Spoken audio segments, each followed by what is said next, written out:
Everyone, welcome back to my channel. कसे आहात तुम्ही सगळे? तुम्हाला ही छोटीशी रंगीत चिमणी दिसते का? ॲक्च्युली ही रोज येते आणि फुलांच्या मधून ना काहीतरी काढून खात असते.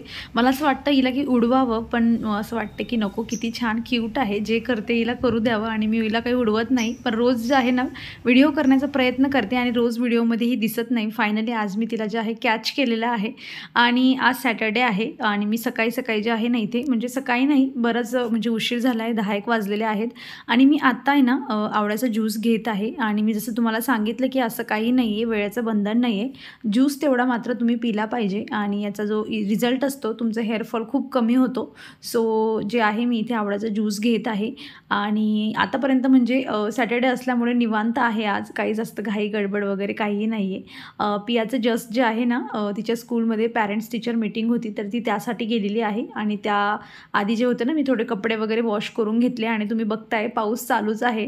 म्हणजे कंटिन्यू ना रोजच पाऊस येतोय आमच्याकडे, असं म्हणजे थांबतच नाही, येतच असतो. एकही दिवस असं ऊन व्यवस्थित पडत नाही आहे, त्यामुळे असं एकदमच खूप थंड वातावरण झालेलं आहे. आणि पिया आता घरी आली आहे आणि जेवढं आता हे 2-2.5 महिन्यात तिचं जे शिकवून झालेलं आहे ना त्यात तिचा किती प्रोग्रेस आहे याबद्दल त्यांनी हे जे आहे कार्ड वगैरे दिलेलं आहे की तिला कुठल्या गोष्टीत अजून वर्क करायची गरज आहे किंवा ती कुठल्या गोष्टीमध्ये छान एक्सलंट आहे, हे सगळं जे आहे त्यांनी ह्या रिपोर्ट कार्डमध्ये दिलेलं आहे.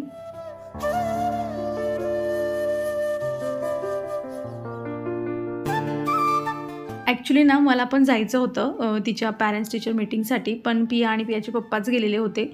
काय झालं ना, म्हणजे आम्ही जो मेसेज होता ना व्यवस्थित रीड नाही केला. आम्हाला असं वाटलं की कुठल्याही टायमाला आपण जाऊ शकतो पॅरेंट्स टीचर मीटिंगला, पण त्यांनी स्लॉट जे होते ना ते अलॉट करून दिले होते. सो अगदी घाईगडबडीत पटापट पियाला तयार केलं आम्ही आणि जे आहे ते दोघंच जण गेले आणि म्हणून मी काही गेली नाही. आणि त्यानंतर जे आहे ना, म्हणजे सॅटर्डे होता, थोडा निवांत होता, तर थोडं बाहेर गेलो होतो आणि बाहेरून आल्यानंतर हा ड्रेस तुम्हाला आठवतोय का? तर पिया म्हणजे एक मस्त असं छान एकदम फ्रेश कलर आहे ना त्या ड्रेसचा, टॉपचा, तर मस्त असं वाटते की तेही या सगळ्या मस्त रंगीत फ्लावरसोबत पिया पण एक मस्त फ्लावर दिसते. आणि तुम्ही बघू शकता 2-2 छान मस्त जे आहे जास्वंदाला फुलं आले, कड्या पण खूप छान आहेत आणि आम्ही तेच बघत होतो. इतकं म्हणजे छान वाटतं ना असं मस्त फ्लावर्स आपल्या आपल्या बाल्कनीमध्ये मस्त फुललेले असतात. आणि पियाला पण आता इंटरेस्ट येत असतो, तिलाही म्हणजे आता बघायचं असतं की आज हे फ्लावर झाल्यानंतर आता हे उद्या किती मोठं होणार, कधी जातं आहे. आणि तिचे इथे नाटकं जे होते ते चाललेले होते. सो असं एक नॉर्मल असा जो दिवस होता ना तो आमचा आज सॅटर्डेचा गेलेला. जास्त म्हणजे आम्ही दुपारचं जेवण पण होतं ना ते ट्राय केलं की आम्ही बाहेर जाऊनच काहीतरी खाल्लं, त्यामुळे दुपारी काय एवढं मला जास्त जे आहे शूट करायला मिळालं नाही. आणि आता एक गोष्ट मला तुम्हाला दाखवायची आहे, हे एवढ्या मोठ्या पार्सलच्या पॅकेटमध्ये काय निघालं असेल, तर मी जिओ मार्टवरून ना इनो मागवलेला होता. 10 रुपयाची पुडी होती इनोची आणि मी ती मागवली होती आणि ती एकटी पुडी ना या एवढ्या मोठ्या पॅकेटमध्ये आली होती. आणि ही आश्चर्याची गोष्ट म्हणजे आल्यानंतर मला आठवत पण नव्हतं की मी याच्यामध्ये काय मागवलं आहे. तो मनुष्य म्हणला की हे 10 रुपयाचं पॅकेट आहे, तुम्हाला 10 रुपये पे करायचे. म्हटलं मी 10 रुपयाचं काय मागवलं आहे ना, की सगळं एकसाथ यायला पाहिजे, तर त्यांनी ही एकच पाठवलेली होती. चला, ही आश्चर्याची गोष्ट होती. The next day. आजचा संडे आणि मस्त कितीही निवांत दिवस असला ना, पण आमचा जो पाऊस आहे ना तो काही जातच नाही. आणि मला असं म्हणजे फील व्हायला लागलं गेल्या 8 दिवसापासून. म्हणजे आम्ही जसं मुंबईला राहत होतो ना, तर आम्हाला मुंबईचा जो पाऊस होता ना तो आमच्यासाठी 2ही वर्ष खूप नवीन होता. पहिलं जे वर्ष होतं ना, जसा मुंबईला म्हणजे आम्ही पनवेलला राहत होतो, पाऊस स्टार्ट झाला ना की तो असा व्हायचा ना स्टार्टिंगचा पाऊस की 20-25 दिवस तो कंटिन्यू चालायचा. आणि असं वाटतं आम्ही मुंबईचा पाऊसच पुण्यात घेऊन आलो आहे की काय. म्हणजे आम्ही हे पहिल्यांदा पुण्यामध्ये फेस करतो की एवढा कंटिन्यू जो पाऊस आहे ना, असा झिमझिम आला असतो ना, तो चालू आहे. आणि इथे मला पिया म्हणत होती की मी तिचे हेअर ड्राय करत होती, तर तिचं म्हणणं होतं की मला तो आता कोंब करून दे. पण ना म्हणजे जेव्हाही केस ओले असतात ना तेव्हा त्याच्यावर लगेच कंगा फिरवायचा नाही, कारण त्याच्याने ना केस काय होतात ना ते पण फ्रीझी होतात आणि जे म्हणजे केस तुटतात पण फार लवकर. म्हणून ना ओल्या केसांवर कधीही कंगवा फिरवायचा नाही. मी म्हणजे पियाला खूप घाई असते ना सकाळची, मी तेव्हाच हे काम करते. आणि तो एकच दिवस असतो, तो म्हणजे गुरुवारचा. त्या दिवशी मला जे आहे तिला केस विंचरावे लागतात. अदरवाईज मी संडेला धुते आणि त्या दिवशी मग मी प्रॉपर ड्राय होतात ना केस हवेमध्येच, म्हणजे मी ड्रायर जास्त यूज करत नाही. तर जसे प्रॉपर हवेमध्ये ते ड्राय होतात ना त्यानंतरच जे आहे ना मी तिच्या केसांना कंगवा लावते. आणि इथं तेच मी तिला सांगत होती, कारण छोट्या छोट्या गोष्टी मुलांनाही माहीत असण्या गरजेच्या आहेत.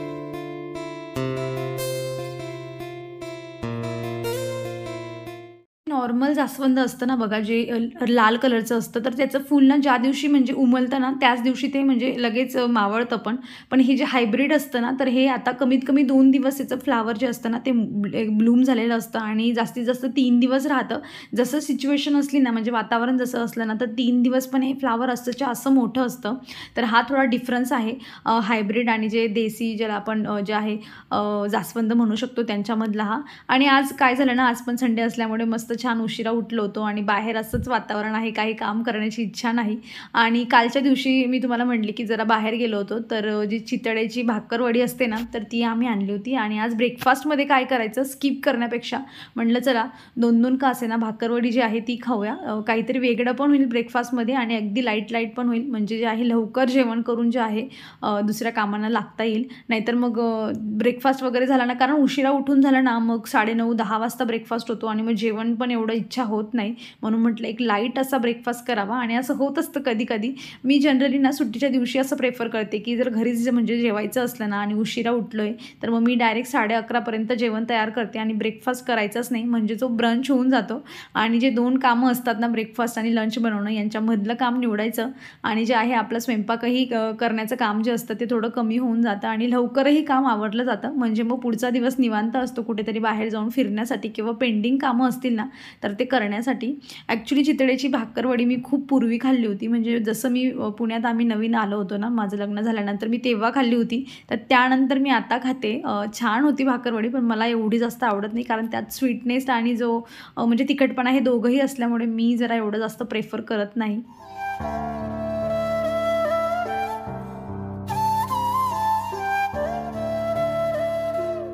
मी बऱ्याच वेळा तुम्हाला व्हिडिओमध्ये सांगत असते गार्डनिंगच्या रिलेटेड, की तुम्ही बनाना पील फर्टिलायझर यूज करू शकतात, ऑनियन पील फर्टिलायझर यूज करू शकतात. पण मी ती यूज करून ना फार पूर्वी दाखवलं आहे आणि मला कमेंट पण आली होती, की तुम्ही यूज कसं करतात ना, आम्हाला ते दाखवा.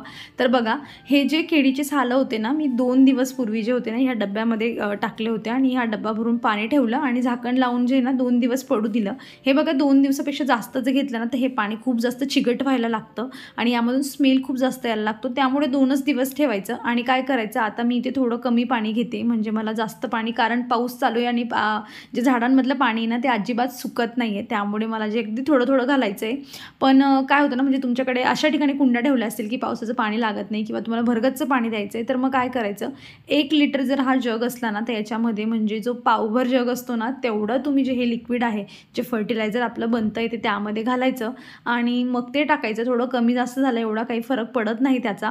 आणि असं म्हणजे डायल्यूट करून टाकलं ना, तर डायरेक्ट खूप जास्त हार्म नाही होत. कारण काय होतं ना, याच्यामध्ये ना पोटॅशियम खूप जास्त असतं आणि कुठल्याही झाडाला जर तुम्हाला फ्लावर पाहिजे तर त्याच्यासाठी पोटॅशियम जास्त पाहिजे. आणि बनानाच्या ज्या म्हणजे सालीमध्ये ना पोटॅशियमचं प्रमाण खूप जास्त असतं, त्यामुळे त्याच्याने जे ना फ्लावर्स खूप छान येतात.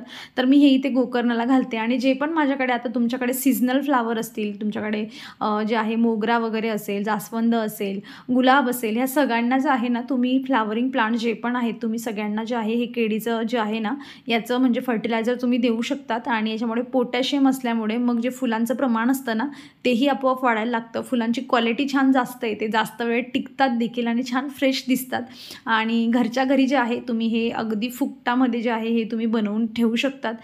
याचं बऱ्याच वेळा पावडरही करून जे आहे या साली सुकवून याचं पावडर करूनही दिलं जातं, पण त्याला जे आहे बुरशी येण्याचे चान्सेस जास्त असतात. त्यापेक्षा काय करायचं, की असंच फर्टिलायझर बनवायचं आणि तेच टाकायचं. आणि मी जास्त करून ना म्हणजे सगळ्यांना हे देत असते. आणि माझ्याकडे जे कंपोस्ट आहे जिओ मॅन्युअर म्हणून, मी तेही देत असते. पण हे तुम्ही हे जरी रेग्युलर बेसिसवर तुम्ही देत राहिले ना, 8 दिवसातून एकदा तरी तुम्ही म्हणजे हे बनानाचं असं पाणी तुम्ही देत राहिले केळ्याचं, तरीही तुमच्या झाडांना जे आहे 100% फ्लावर आहे ना, ते खूप जास्त यायला लागतात. आणि मी बघा इथे सगळ्याच म्हणजे माझ्याकडे आता हे 2 सीझनल प्लांट आहेत. हे जसं हे झिनियाचं आहे, मागच्या वेळेस मला याचं नावच आठवत नव्हतं. ते हे झिनियाचं जे आहे फ्लावरिंग प्लांट आहे, जे मी माझ्या बर्थडेच्या दिवशी घेऊन आली होती दोघांना. तर हे झिनिया आहे. हे 4-5 महिने जे असतं हे चालत असतं आणि याच्या सीड्स आपण कलेक्ट करून नेक्स्ट इयर जे आहे लावू शकतो. आणि खूप छान मस्त इझी असं फर्टिलायझर आहे. सोपं, सरळ आणि खर्च नसलेलं असं आहे. 8 दिवसातून एकदा जे आहे अशा पद्धतीने पाण्यात डायल्यूट करून तुम्ही द्यायला सुरुवात करा आणि तुम्ही जे आहे तुमच्या फ्लावरिंग प्लांटमध्ये रिझल्ट नक्कीच तुम्हाला बघायला मिळेल. आज ना मी आता ॲक्च्युली मठाची डाळ जी होती ती बनवणार होती. त्याचा डब्बा काढला आणि बघते तर त्या डाळमध्ये जे होते बारीक बारीक किडे पडायला लागले होते आणि मग म्हटलं आता जर याच्यात पडले तर बाकी याच्यातही असतील, म्हणून मी जरा मनावर घेतलं आणि क्लीन करायला घेतलं. कारण काय ना, आमच्याकडे अजिबात जसं मी तुम्हाला सांगते किती दिवसापासून की ऊनच नाही, पाऊसच चालला आहे. तर असं थंड वातावरणामुळे मग जे आहे ते डाळी साडी खराब व्हायला लागतात आणि म्हटलं मग आता याच्यात पडलं आहे तर बाकी सगळं चेक करून घ्यावं. तर हे करत होती. तर मग पियाच्या पप्पांनाही मी जरा रिक्वेस्ट केली, कारण आज त्यांनाही निवांत टाईम होता. म्हटलं तुम्ही जे आहे थोडी हेल्प करा जेणेकरून माझं पटापट होईल. आणि स्वयंपाक पण करायचा होता, कारण ब्रेकफास्ट खूप लाईट झाला होता, त्यामुळे स्वयंपाक पण करावा लागणार होता. आणि दुपारी जमलं तर मग कुठेतरी बाहेर तर जाणं होईलच, म्हणून मग जे आहे मी त्यांची हेल्प घेतली जरा. आणि त्यांनी जो हा एक पोर्शन होता ना किचनचा, हा मला क्लीन करून दिला. कारण काय होतं ना की ह्या दिवसामध्ये डाळी साडी तर होतातच खराब, पण घरामध्ये किड्यांचं प्रमाणही वाढायला लागतं. तुम्ही कितीही क्लीन ठेवा, शेजारी पाजारी कोणाच्या घरी असलं ना तर रात्रीच्या वेळी ते बरोबर आपल्या घरामध्ये शिरतात आणि मग हळूहळू एक एक दोन दोन वाढायला लागतात. म्हणून जे आहे एकदा चेक करून घेतलेलं सगळं बरं, नाही तर मग ते व्हायला लागले ना तर खूप जास्त क्लिनिंग करावी लागते. आणि एक दोन दिसले ना की मग फार जे आहे ना गोष्ट डोक्यात जाते. आणि किचन असं असतं की बऱ्याच गोष्टी आपल्या रात्रीच्या वेळी ज्या असतात ते किचनवर असतातच नेक्स्ट डेच्या प्लॅनिंगनुसार. त्यामुळे जे आहे एवढा एक कोपरा जो आहे त्यांची हेल्प घेऊन जे आहे मी इथे क्लीन करून घेतलं. म्हणजे आजूबाजूच्या ज्या ट्रॉल्या आहेत त्या मी एकटी, जसा मला वेळ मिळेल ना तसं मग मी हळूहळू त्यांना सगळ्यांना क्लीन करून घेईल. पण हा कोपरा काय होतं ना की याच्यामध्ये भरपूर सामान असतो. हा दिसायला छोटा दिसतो पण मध्ये खूप जागा असल्यामुळे यामध्ये मोठे मोठे डब्बे आणि खूप ज्या गोष्टी मला लागत नाही वगैरे अशा ना बऱ्याच गोष्टी मी मध्ये रचून ठेवलेल्या असतात. त्यामुळे इथेच मनुष्य जास्त दमतं. आणि म्हणूनच मी त्यांना सांगितलं की तुम्ही हे करा, म्हणजे मी तुमची हेल्प करेल आणि दोघांना एकमेकांना मिळून जे आहे एक कोपरा माझा क्लीन होईल. आणि त्यानंतर मी सगळे डब्बेच चेक करून घेतले, म्हणजे कुठलं काय खराब झालेलं असेल तर आताच निवडून जे आहे मला ठेवता येईल. नाहीतर मग दुर्लक्ष केलं ना तर अशा सीझनमध्ये तरी 8 दिवसातच तुम्ही बघणार ना अगदी डाळ जी असते ना ती फेकावीच लागते अशी होऊन जाते. एवढे किडे त्यामध्ये वाढून जातात. आणि लकीली माझं लक्ष केलं म्हणून जे आहे आज ही क्लिनिंग झाली माझी. आणि आय थिंक मी किचन क्लिनिंगच्या व्हिडिओमध्ये एक वेळा तुम्हाला शेअर केलं होतं की जो एक गेट आउट नावाचा एक क्रीमचा एक ट्यूब असतो, तर तो तुम्ही तुमच्या घरात किडे होत असतील ना, कॉक्रोच वगैरे होत असतील आणि छोटे छोटे किडे असतात बघा, तर ते होत असतील तर तुम्ही तो ट्यूब जो आहे तो तुम्ही यूज करू शकता. ती क्रीम ना खूप इफेक्टिव्ह आहे. म्हणजे 8 दिवसामधले घरातले किडे ना सगळे बाहेर येऊन मेलेले दिसतात आपल्याला. तर तुमच्या घरात असतील किडे तर तो तुम्ही यूज करू शकता. कागदावर किंवा मग भिंतीला कोपऱ्यात वगैरे जे आहे तुम्ही लावून ठेवू शकतात. आणि खूप छान आहे त्याचा रिझल्ट. गेट आउट असं त्याचं नाव आहे.